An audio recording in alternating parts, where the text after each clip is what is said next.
여러분에게 질문을 드리면서 좀 시작해 보겠습니다. 요셉이란 인물, 여러분 얼만큼 알고 있습니까? 요셉이란 인물요.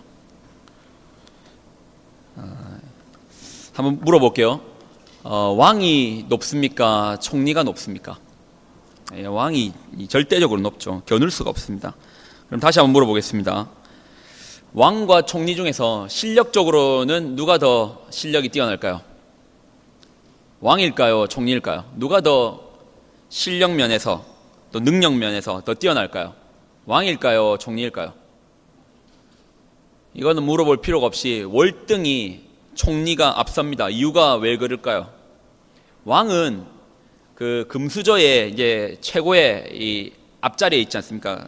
단지 혈통만으로도 아버지가 왕이면 아들이 좀 모질해도 왕 될 수 있습니다. 반면에 총리는 실력이 안 되면 뽑힐 수가 없어요. 그러니까 왕과 총리의 실력적 면모를 따지면 최고의 자리는 언제나 총리입니다. 총리가 훨씬 더 앞섭니다. 그리고 이제 군주제에서 왕을 빼고 가장 높은 사람이 이제 바로 총리인데요. 이제 재상이라고도 하죠. 옛날에는 이제 재상이라고 하지 않았습니까? 오늘 요셉이란 인물이 바로 이제 재상이 또 총리 요셉입니다. 자, 그리고 오늘 우리가 읽었던 본문은요. 우리가 읽었던 오늘 본문 계속 좀 비춰주실래요? 우리가 오늘 읽었던 본문은 요셉을 총리로 만드는 본문입니다. 그가 죄수의 신분이었어요. 그가 총리이기 이전에 직전 그 하루 전날은 죄수 감옥에서 잠을 잤고요. 그 다음 날은 왕궁에서 새로운 사무의 일을 시작하면 총리의 일을 시작하는 거예요. 그러니까 하루 만에 인생이 역전됐습니다. 하루 만에 사원에서 이사, 사원에서 사장 자리가 아니라요. 죄수의 자리에서 총리의 자리로, 죄수의 자리에서 최고 높은 자리로 올라갔던 그것을 허락해줬던 장면이 바로 오늘 이 본문입니다. 그러니까 오늘 이 본문에 가지고 있는 이 가치는요, 한 사람의 인생의 역전을 온전하게 볼 수 있는 한 장면이라는 것입니다. 그는 그 전까지는 죄수였다니까요. 그 전날까지는 감옥에서 주는 사식 먹거나 감옥에서 내주는 음식 먹으면서 아침에 눈을 뜨고 동료 죄수들과 함께 일을 시작했다면 그 다음 날은요, 단 하루 만에 그는 총리로 발탁이 되는 겁니다. 한번 생각해 보시죠. 이런 일이 우리의 그 인생 가운데 흔히 일어나는 일들은 아닐 것입니다. 예. 사원도 아닌데 그냥 그 면접 보는 사람인데 어느 날 그 다음 날 가보니까 대표이사에 자기 이름을 딱 넣어주고 대표이사의 역할을 해라. 예. 뭐 신데렐라 같은 이야기겠죠. 뭐 백설공주와 같은 뭐 이야기가 오늘 이 본문에서 이루어지는 것이다. 근데 실제로 역사상에 그러한 일이 있었다 없었다? 있었다는 것입니다. 오늘 이 본문에 가지고 있는 가치를 한번 우리가 따져보려고 하는데, 여러분 이 본문을 쉽게 보지 마십시오.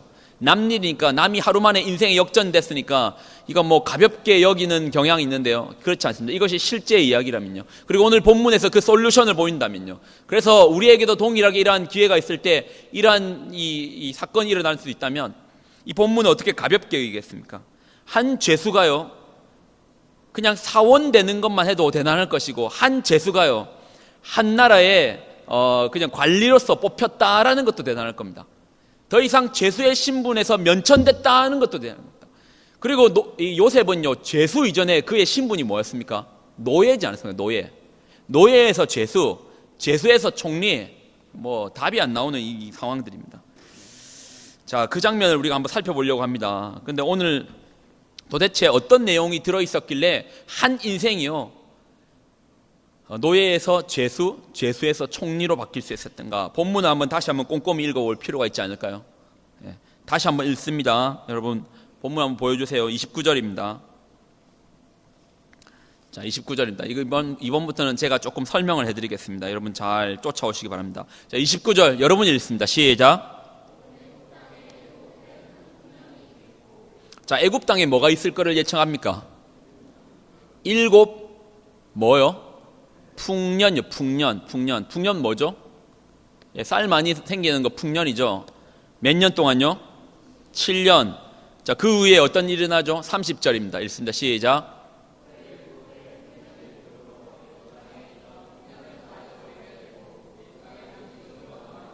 그 다음 어떤 일 생긴다고요? 흉년 일어납니다. 몇 년요? 7년 흉년입니다. 근데 앞에 7년 풍년이 있었습니다. 그리고 뒤에 7년 흉년이 있습니다. 그런데 나라가 나중에 어떻게 된다? 망한다 라고 나와 있습니다. 앞에 7년이 흉년으로 있었다니까요. 그런데 뒤에 7년에 앞에 7년의 풍년이 있어도 뒤에 7년의 흉년이 있으면 망할 수 있습니다. 한 가문을 말하는 것이 아닙니다. 나라를 말하는 것, 국가를 말하는 것. 한 국가도 7년의 풍년과 7년의 흉년을 만나면 나라가 망할 수 있다는 것입니다. 여러분 잘 기억하십시오. 여러분의 인생도 지금 당장이 7년의 풍년 같을 수 있을 겁니다. 지금 내가 처해 자리가 풍년 같아서 하는 일마다 잘 될 수 있어요. 예. 남들 아직 여전히 사원의 자리에 있을 때 자기가 그 다음날 보니까 대리로 남들보다 앞질러서 승진할 수 있습니다. 마치 내 인생이 풍년의 해 같아서 그렇게 잘 풀릴 수 있다니까요. 남들 과장 못 달고 있을 때 자기가 부장 달 수도 있습니다. 예, 풍년 가운데 있을 수 있습니다. 그런데 7년의 흉년 만나면 뭐 할 수 있다? 망할 수 있습니다. 여러분 생각도 않게 인생이 그렇게 바뀌어버리는 상황들이 있을 수 있다는 것입니다. 오늘 본문이 그것을 말하고 있죠. 어떤 경우에 이런 일이 날 수 있습니까? 나라라니까요. 개인이 아닙니다. 한 개인의 문제를 놓고 말하는 것이 아니라 한 국가의 문제를 놓고 지금 얘기하는 것입니다. 애굽이란 나라는 그 당시에 가장 강력했던 나라입니다.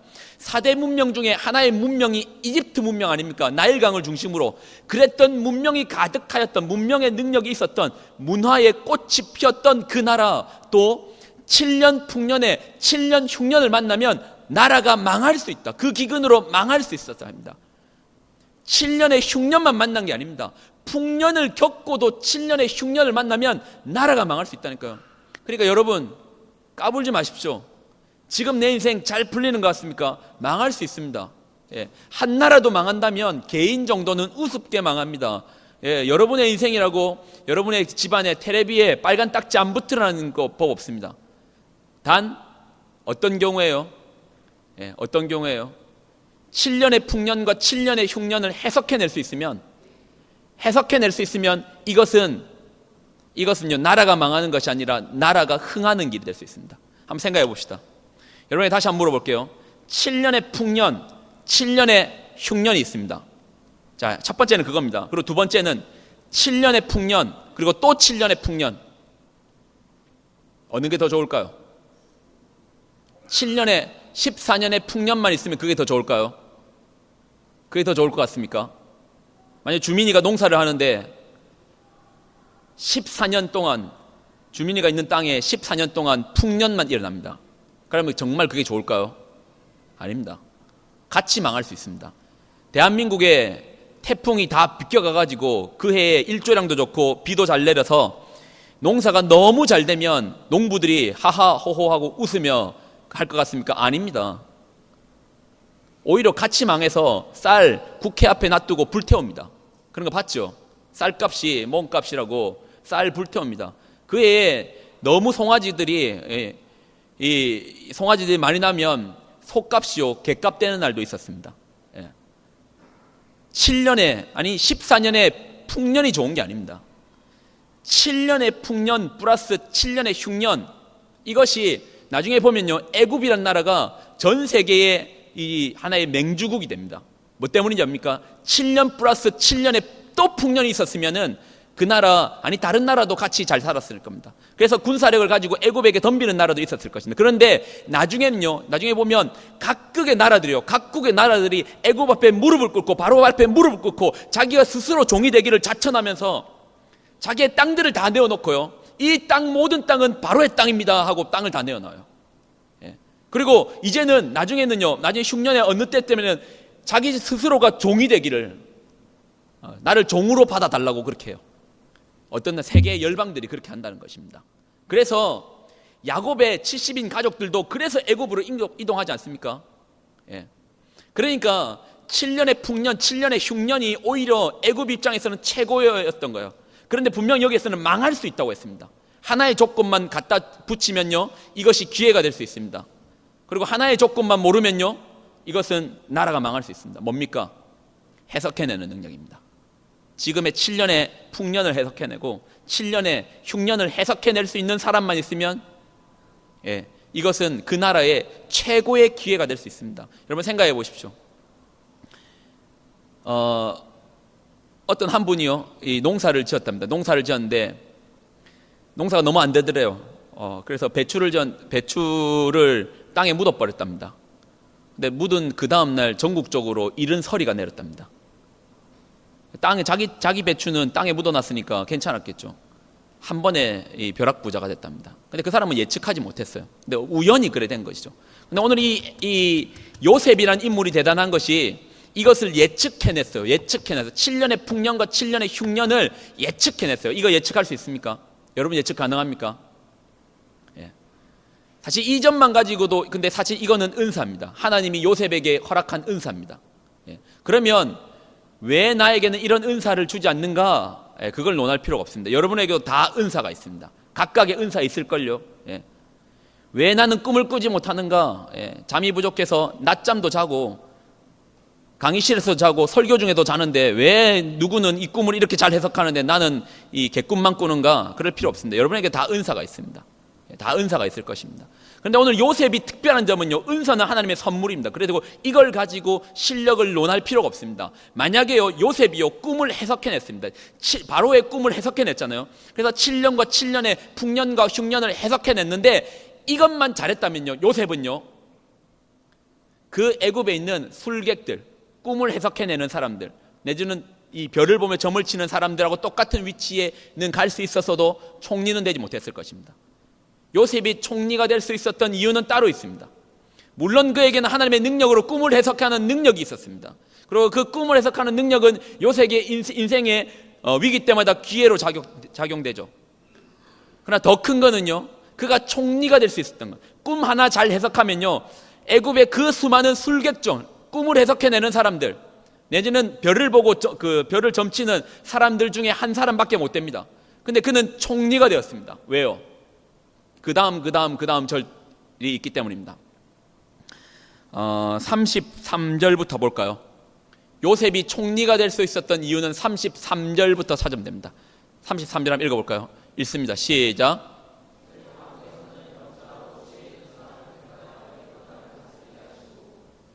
이제는 바로께서는 명철하고 지혜 있는 사람을 택하여 애굽 땅을 다스리게 하시고, 자기를 쓰라고 말을 하지 않습니다. 그냥 명철하고 지혜 있는 사람을 택하여 애굽 땅을 다스리게 하시고, 그리고 그 다음 절 있습니다. 34절 있습니다. 시작. 34절. 바로께서는 시작.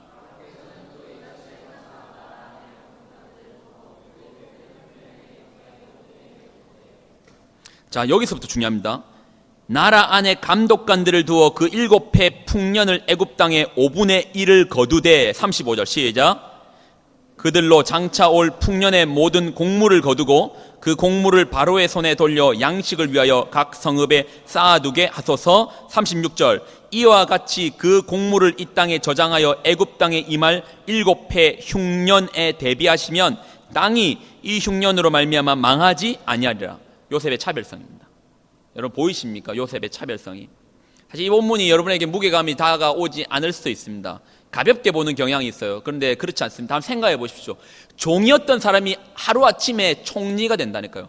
감옥에 있었던 사람이 하루아침에 궁궐에, 그것도 궁궐에 그냥 관리로 있는 것이 아니라 총리, 왕 다음에 모든 나라의 실권을 쥐고 있는 총리를 만들어줬던 본문이 오늘의 본문입니다. 어떤 차별이 있었겠습니까? 꿈을 해석하는 능력.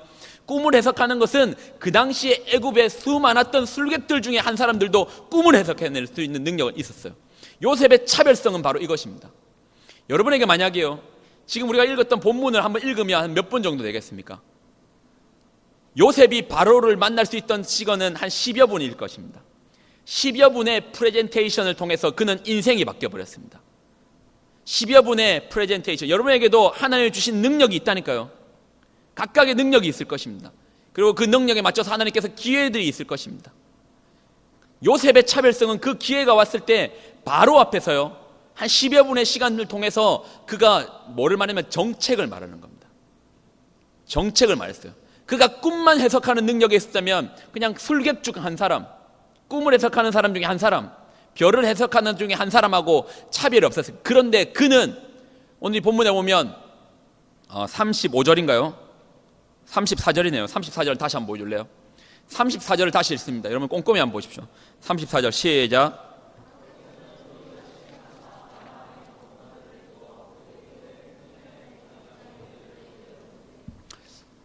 지금 요셉은 바로를 만나가지고 이 짧은 한 10여 분의 이 기회가 왔습니다. 자기의 10여 분의 기회. 꿈을 해석하는 것은 능력이라 했죠. 하나님 주시는 달란트라고 했습니다. 이것은 하나님의 은사입니다. 여러분의 이것을 찾아보면 분명히 은사 있습니다. 왜냐하면 그건 하나님 선물로 주셨기 때문에 다 있을 것입니다.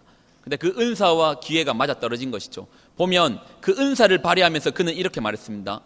이와 같이 행해라고 했습니다. 나라 안에 감독관을 두라고 했습니다. 그리고 7배의 풍년의 애굽 땅의 5분의 1을 거두라고 했습니다. 이것이 5분의 1 법입니다.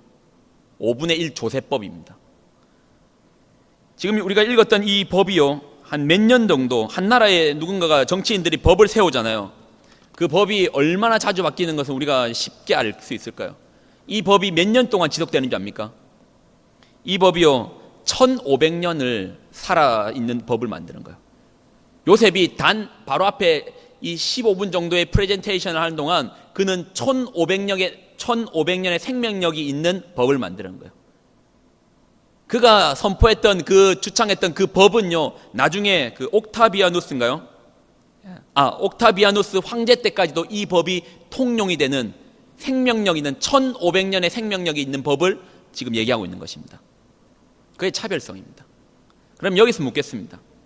그가 어떻게 한 15분의 이 바로에게 주어진 그 프레젠테이션의 시간 동안에 1500년의 생명력이 있는 그런 법을 얘기할 수 있었을까요? 그것은 또 본문에서 찾아봐야 됩니다. 어디서부터 그는 시작했을까요? 자, 이게 요셉의 어떤 위대성입니다. 제가 한 사람의 위대성을 높이려고 말하는 것이 아닙니다. 먼저는 하나님께서 꿈을 해석하는 분명히 은사를 주셨습니다. 자, 이걸 베이스에 깔고 요셉의 차별성을 한번 보겠습니다. 39장, 창세기 39장입니다. 이거 여기서부터 찾아봐야 됩니다. 창세기 39장. 그는 한 나라의 총리가 되었습니다. 예. 그리고 바로 앞에 프레젠테이션 할 수 있는 기회가 왔을 때 기가 막힌 이 법을 그는 법으로 나라를 구했습니다. 힘으로 나라를 구한 게 아닙니다. 그가 만들었던 제도로서 나라를 세웠습니다. 대단한 사람이죠. 근데 그는 어디서부터 시작됐는가? 39장입니다. 39장 1절 한번 볼까요? 39장 1절.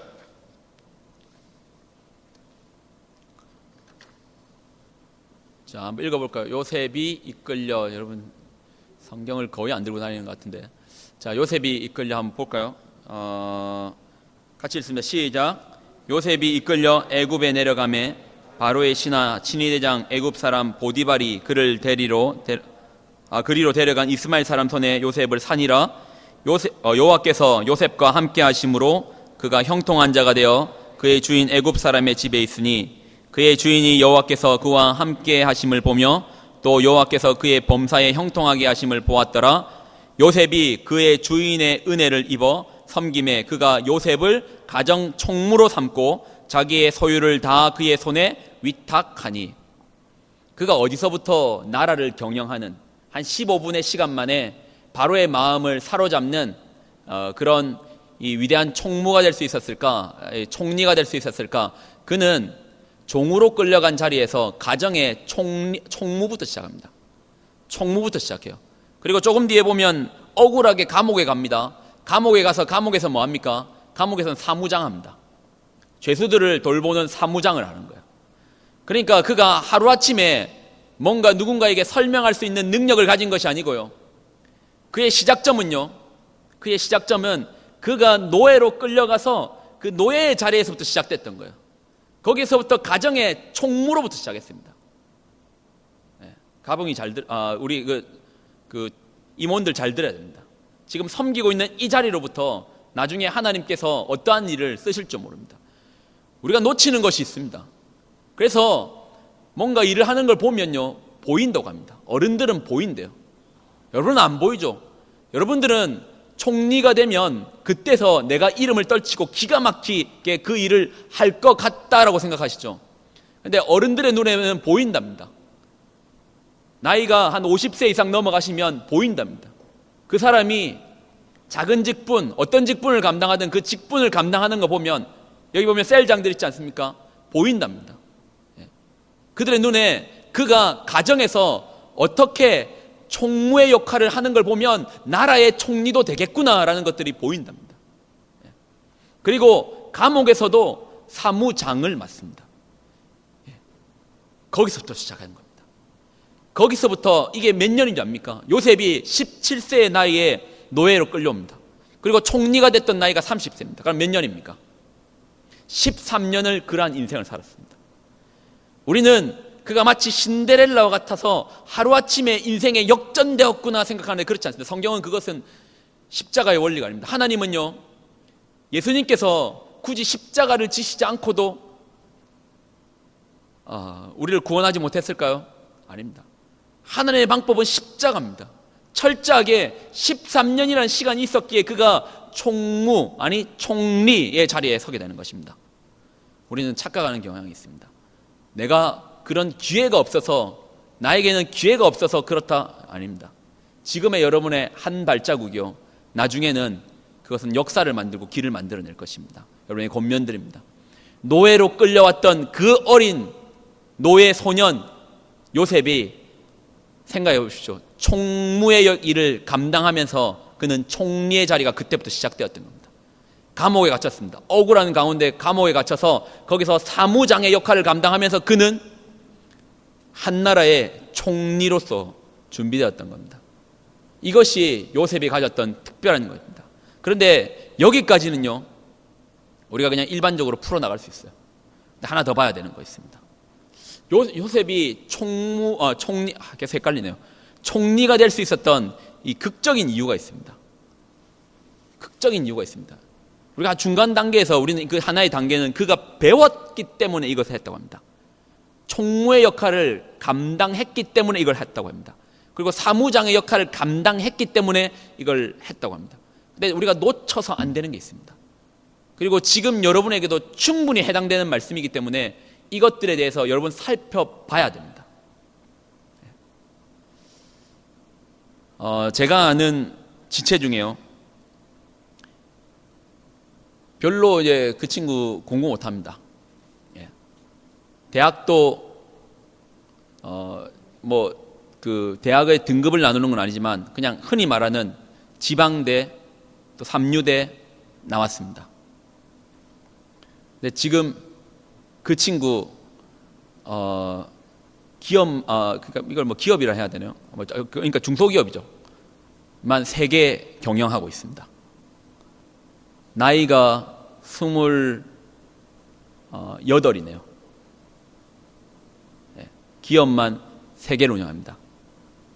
그리고 그 중에 하나 기업은 엄청 제법 그쪽 분야에서 인정받는다고 합니다. 아버지가 삼성이랑 연결된 이사 쪽 일을 하고 계십니다. 정말 그 친구도 숟가락 제대로 물고 나왔죠. 그래서 처음부터 스타트가 여러분하고 좀 다를 수 있습니다. 시작부터 과장부터 시작한 게 아니라 시작부터 이사로 시작했으니까요. 그리고 시작부터 자본을 아버지가 어느 정도 갖다 주고 시작했으니까요. 그리고 시작부터 아버지의 인맥으로 이미 그 업계에서 성공한 사람 그쪽에 이사로부터 시작했으니까요. 근데 아마 여기에 있는 여러분들은 아버님 뭐 하십니까? 어머님 뭐 하십니까? 집에 땅 있습니까?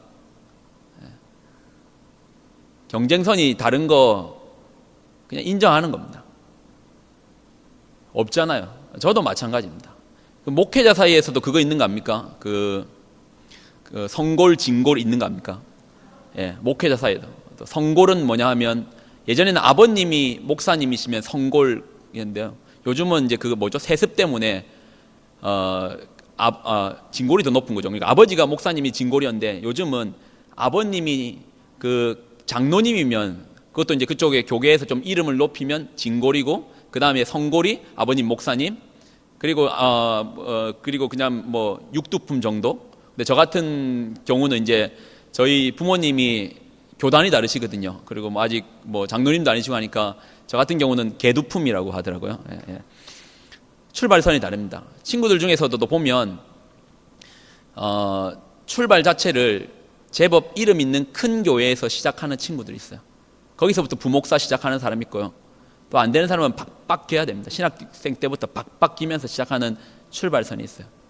아마 여러분도 뭐 비슷할 거예요. 비슷할 거예요. 친구들 뭐 영국이나 또는 미국에서 어학연수하고 또 유학할 때 뭐 필리핀에 있으니까 그 시작전 자체가 여러분도 뭐 크게 저랑 다르지 않을 것을 있을 겁니다. 근데 요셉의 어떤 이 차별성이 뭔지 압니까? 그가 총리가 될 수 있었던 건 분명히 배웠기 때문이라고 했습니다. 총리가 될 수 있던 건 배웠기 때문입니다. 근데 한 가지 더 있습니다. 그가 총리가 될 수 있었던 건 원망을 안 했기 때문입니다.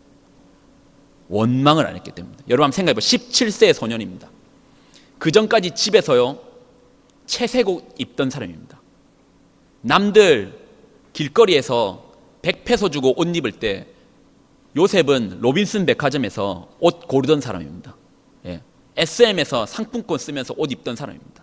그랬던 그가 형들에게 팔려갖고 하루아침에 노예가 됐습니다. 근데 오늘 성경에 보면 다시 한번 읽어볼까요? 39장 다시 한번 읽어볼게요. 다시 한번 여러분 한번 꼼꼼히 한번 읽어보세요. 자, 뭐 그 전에 묻습니다. 여기 보면 요셉의 주인이었던 보디발이라는 사람이 하나님을 알았을까요? 이 당시에 보디발이라는 사람이 하나님이라는 그런 이 하나님이라는 눈에도 보이지 않고 형상도 없는 그분을 알았을까요? 몰랐을 겁니다. 그렇게 생각해 놓고 다시 한번 읽어보십시오. 2절부터 읽습니다. 자, 일단 팔렸죠. 2절부터 읽습니다. 여호와께서 시작. 그의 주인 애굽 사람의 집에 있으니 3절 그의 주인이 여호와께서 그와 함께 하심을 보며 또 여호와께서 그의 범사에 형통하게 하심을 보았더라. 그러면서 주인에게 은혜를 입어 섬김에 그가 요셉을 가정 총무로 삼고 자기의 소유를 다 그의 손에 위탁했다고 합니다. 그런데 보디발은 하나님을 알 수 있는 아직 시기가 아닙니다. 하나님이 아직 소개되지 않았다니까요. 소개되는 것은 한참 뒤에 한 400년 뒤 500년 뒤에 소개가 됩니다. 애굽 땅이요. 그 전까지는 하나님이라는 존재성 자체를 그들이 알 수가 없어요. 그러면 오늘의 이 표현은요 이렇게 표현해야 될 겁니다. 요셉이 하는 일마다 열심히 하였고 요셉이 하는 일마다 잘 되었고 요셉에게 맡기면 괜찮아 두 번 돌아볼 거 없어. 아, 이거 가병이한테 맡겼으니까 야 확인할 필요 없다. 야, 가병이가 했잖아. 그러면 더 이상 뭐 검토를 할 거 없어요. 예, 가병이가 사인 받으러 오면 야, 이거 뭐 볼 필요, 야, 어디 그냥 사인하면 되는데 하면 됩니다. 예. 이거 뭐 운거리가 있어. 잠깐, 야, 영수증 다 가져와 봐라. 확인해 보자. 야, 이 간이 영수증 이거 확실해? 확실해? 너 혼자 뭐 스타벅스에서 차 먹고 주는 거 아니야? 예. 야, 이건 가병이가 했잖아. 가병이가 했으니까 이거는 야, 설명할 필요 없다. 영수증, 괜찮다, 없는 거. 내가 다 알고 있다. 사인해주는. 아시겠습니까? 그는 노예로 끌려왔다니까요. 그 전까지 로빈슨에서 옷 사입다가 어느 날 노예로 끌려왔는데 그 아이가요, 17세 아이가, 여러분이 만약에 그렇다면요, 사람은요, 억울하면 스스로 목숨을 끊을 수 있습니다. 그게 사람입니다. 동물은요, 억울해도 그렇지 않나요? 사람은요, 억울하면 스스로 감옥에서도 목숨을 끊어요. 자기의 이 하소연을 하다 안 되면요 스스로 목숨을 끊을 수 있는 게 그 원망 가운데 억울함 가운데 스스로 목숨을 끊을 수 있는 게 바로 사람입니다. 그게 사람의 감정입니다. 17세 소년이 형들에게 팔렸다니까. 배반도 그런 배반이 없습니다. 팔렸는데 그는 원망이 없습니다. 그리고 배웁니다. 얼마나 열심히 했겠습니까? 요셉에게 맡긴 건 물어볼 필요도 없어. 그러니까 나한테 허락받을 필요도 없어. 감옥에 갔을 때 생각해 보십시오. 그 여자가 꼬셨습니다. 그리고 도망갔죠. 그런데 그 여자가 이제는 엉뚱한 말을 해가지고 그를 감옥에 넣습니다. 이제 좀 자리 좀 잡고 가정의 총무로서 할만한데 이제는 감옥에 갔습니다. 예. 억울하죠. 그러면 여러분 감옥에서 뭐 할 것 같습니까? 노예 그때만 해도 내가 참았는데 이제 내 감옥까지 왔어. 내가 언제 주인의 아내를 겁탈하려는 제목으로 왔습니다. 언제 죽을지도 모릅니다. 언제 손바닥 뒤덮치시 그때는 주인과 종이었다니까요. 재판이 필요한 경우가 아닙니다. 주인이 어느 날 갑자기 저거 죽여버려 하면 죽을 수 있는 상황입니다. 언제 하루아침에 주인의 마음이 바뀌어서 목숨이 왔다 갔다 할 수 있는 상황입니다. 근데 그 상황에서 야 저거 가병이가 있잖아. 확인해 볼 필요 없어. 처음부터 큰일 맡겼겠습니까? 그냥 하는 모습 봤겠죠. 아, 성실하구나. 남들은 저렇게 사는데 얘는 조금 다르구나부터 시작했죠. 그리고 작은 일을 맡겼겠죠. 그리고 한번 처음에는 검토해 봤겠죠. 근데 점점 보니까 괜찮은 거예요. 막 확인해 볼 필요가 없는 거예요. 지금 차별성이 이게 무서운 겁니다. 요셉이 무서운 게 그가 꿈을 해석하는 능력이 있는 게 무서운 게 아닙니다. 우리는 요셉이 가지고 있는 그것들을 바라면서 꿈을 해석하는 능력을 무섭게 보는데요. 아닙니다. 저는 요셉이라는 인물이 정말 무섭습니다. 원망을 해야 되는 찰나에 원망을 하지 않습니다. 예. 여러분 어떻습니까? 아까 서두에 잠깐 얘기했죠. 28살밖에 안 됐는데 어떤 친구는 기업을 3개를 운영한다고요.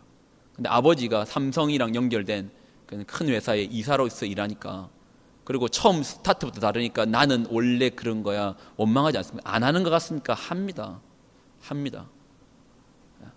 요셉은 달랐다니까요. 요셉은 삶을 대하는 태도가 달랐을 거라니까요. 미안하지만 교회의 일을 맡기면 보입니다. 태도를 보면 보입니다. 이 사람이 요셉인가? 아니면 그 수많았던 인물 중에 한 사람인가? 보일 겁니다. 여러분들에게 요셉이라는 인물을 잠깐 소개했습니다. 그리고 수련회 때 저희는 요셉을 처음부터 끝까지 다 살펴볼 겁니다. 점점 더 궁금하지 않습니까? 요셉이라는 인물, 기가 막히는 인물입니다. 근데 그라는 인물은 한마디로 정의할 수 있습니다. 언약이라는 단어로 충분히 해석할 수 있습니다. 그리고 넘치게 해석할 수 있습니다. 한 인물을 만날 겁니다. 그리고 그 인생에 임했던 하나님을 만날 겁니다. 그리고 그 인생, 남의 인생이란 거울을 통해서 나를 볼 겁니다. 그리고 이웃을 볼 겁니다. 이게 우리 이번 수련회의 컨셉입니다. 수련회 얘기가 나와서 요셉의 이야기랑 조금 떨어질 수 있지만 여러분에게 부탁을 드립니다. 저희가 이제 인원을 지금부터 이번 주부터 이제 또 검토를 해 나가겠죠. 근데 제가 터치해 와서 해보니 마지막 주 되면 갈 사람 안 갈 사람 정해집니다. 그래서 마지막에 신청자가 딱 나와요. 작년에 뭐 소미도 임원으로 섬겼고 운거리 섬겨서 알겠지만 작년이죠. 작년에 선교여행 갈 때도 가기 한 2주 전, 1주 전까지만 해도 이번 선교여행 20명 간다, 30명 간다 그렇게 했습니다. 그런데 이제 뚜껑 열어보니까 이제 70명 가까이 갔었죠. 마지막에 간다고 하더라고요. 근데 한편으로는 엄청 기분 나빴습니다.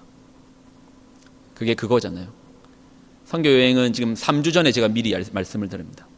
할 거 다 계산해보고 그때까지 스케줄이 없으면 그 주에 갈게. 미안하지만 깊은 은혜가 임하지 않을 수 있습니다. 하나님의 은혜는 십자가에 올립니다. 기도해야 됩니다. 시간을 정해놓고 기도해야 됩니다. 준비해야 됩니다. 준비함 없이 그때 갔을 때 뭐 임원들이 프로그램을 왜 이렇게 짰어? 밥이 어떻어? 왜 이게 말씀이 이거밖에 안 돼? 그건 어떤 강사님이 와도 어떤 능력 있는 사람이 와도 사실 자신 없는 싸움입니다. 준비하셔야 됩니다. 근데 교회 일이다 보니까 맨 마지막에 해도 문제없이 언제나 어이구 너 와줬구나, 어이구 너가 어떻게 갈 생각을 했어, 칭찬하면서 받아주다 보니까 요셉 같은 인물을 우리가 더 이상 만들 수 없는 겁니다. 이번 주부터 조금 늦게 시작했습니다. 이번 주부터 임원들 또 우리 집사님 또 선생님 여러분들을 권면할 겁니다. 그러면 여러분 고민해보고 너무 나중에 하지 마십시오. 나중에 해도 기쁜 마음으로 받아들일 겁니다. 그러나 한편은 씁쓸합니다. 마지막이 되는 게 사실 하나님의 자리는 우선순위잖아요. 하나님의 자리를 우리가 먼저 챙겨드려야 되는데 제가 비교하는 거 아닙니다. 저는 필리핀 청년들 동일하게 섬기고 있습니다. 오늘도 나중에 또 섬기러 갑니다. 그리고 똑같은 날짜에 정말 이번에는 참석하고 싶은데 똑같은 날짜에 거기도 수련회 합니다. 저희가 이제 원래 금요일부터 할 줄 알고 이번 날짜를 땡겨가지고 목요일부터 거기도 토요일 하는데 이번에도 저희도 이제 한 걸 땡겨서 목요일부터 해서 똑같은 날짜에 해요. 장소 섭외했습니다. 근데 재밌는 게 뭔지 압니까? 그 친구들이 금식표를 만들어서 같이 금식하자고 하고 지금 금식 체인이 돌아가고 있습니다. 그리고 또 재밌는 게 뭔지 압니까? 우리가 인원에 제한을 뒀습니다. 저랑 또 같이 일하는 선교사님이 고민하다가 이 장소는 120명도 사실 100명도 못 들어가는 장소예요. 근데 120명 더 이상 120명을 맥시멈으로 잡았어요. 근데 애들이 뭐라고 하는지 압니까? 우리 학교에 인원을 좀 더 주세요. 예. 그리고 어떤 학교는 사람이 너무 많으니까 그냥 그 중에서 한 학년한테만 열어줘요. 수련회를 올 수 있도록.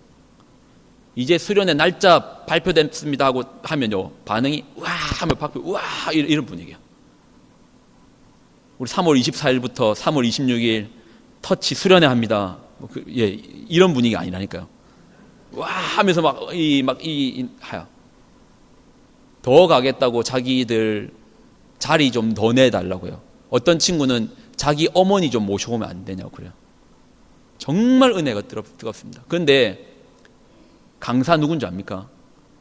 한국 선교사요. 그 친구들 한국 선교사가 안 되는 영어로 설교하면 엄청 은혜 될 것 같죠?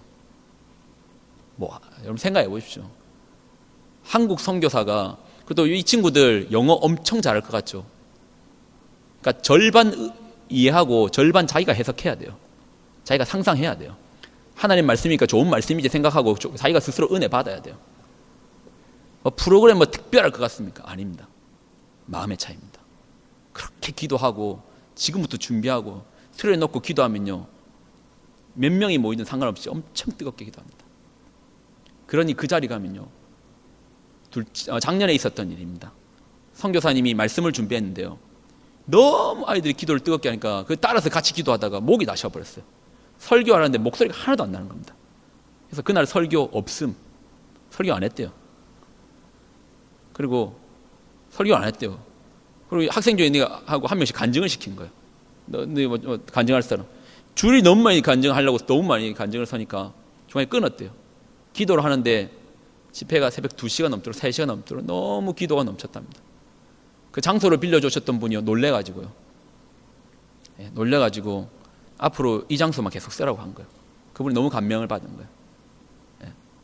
온 사람들 그때 두영 형제 있었던 형제들 같이 왔는데 목이 나셔가지고 왔어요.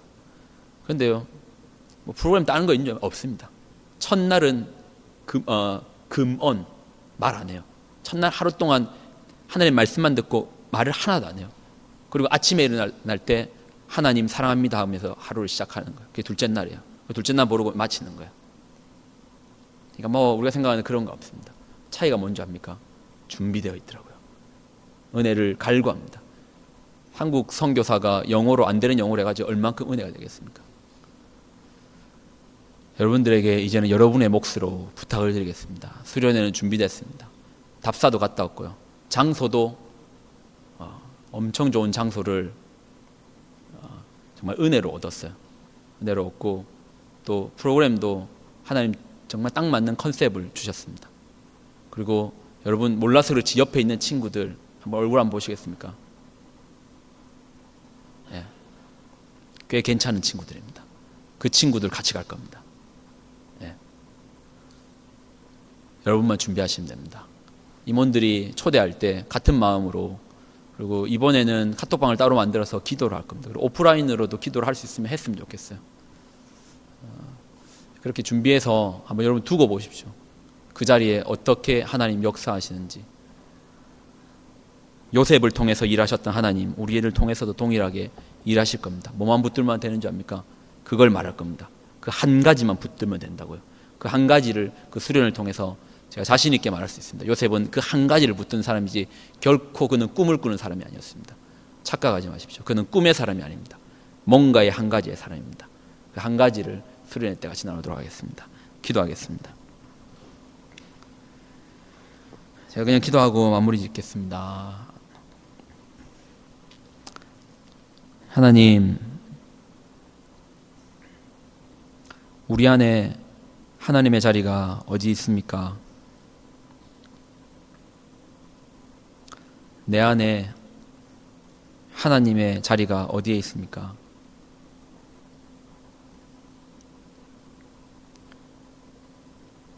하나님, 하나님께서 하나님이 되시는 그 자리를 우리가 인정하는 것부터 시작하게 하여 주시고, 또 하나님을 경험하고 만나는 그 시간들을 허락하여 주옵소서. 우리 귀한 터치 청년회가 하나님 앞에 수련회로 나갑니다. 모든 준비는 다 되어 것 같습니다. 이제 우리의 몫이 남았습니다. 우리의 몫을 스스로 우리가 준비할 수 있도록 도와주옵소서. 영광을 드립니다. 예수님의 이름으로 기도드립나이다. 아멘. 감사드립니다.